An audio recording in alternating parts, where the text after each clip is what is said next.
എടപ്പാളിൽ FSSAI licence ഇല്ലാതെ പ്രവർത്തിച്ചിരുന്ന hotel ഭക്ഷ്യസുരക്ഷാ സ്ക്വാഡ് അടച്ചുപൂട്ടി. എടപ്പാൾ കുറ്റിപ്പുറം റോഡിൽ പ്രവർത്തിച്ചു വന്നിരുന്ന ഗുഡ് ഡേ ഹോട്ടലാണ് തവനൂർ, തിരൂർ, തിരൂരങ്ങാടി ഉദ്യോഗസ്ഥരടങ്ങിയ ഭക്ഷ്യസുരക്ഷാ സ്ക്വാഡ് അടച്ചുപൂട്ടിയത്.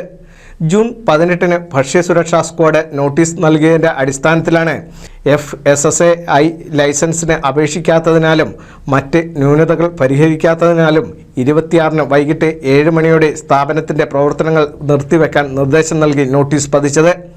നിർദ്ദേശം ലംഘിക്കുന്ന പക്ഷം ഭക്ഷ്യസുരക്ഷാ നിയമപ്രകാരമുള്ള നിയമ നടപടികൾ സ്വീകരിക്കുമെന്ന് തവനൂർ ഭക്ഷ്യസുരക്ഷാ ഓഫീസർ UM ദീപ്തി, തിരൂർ ഭക്ഷ്യസുരക്ഷാ ഓഫീസർ MN ഷംസിയ, തിരൂരങ്ങാടി ഭക്ഷ്യസുരക്ഷാ ഓഫീസർ ധന്യ ശശീന്ദ്രൻ എന്നിവർ അറിയിച്ചു.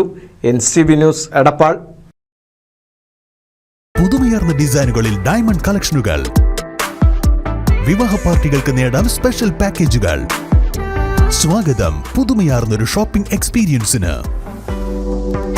Kerala golden diamonds, the family jeweller, main road, Vadakkekad.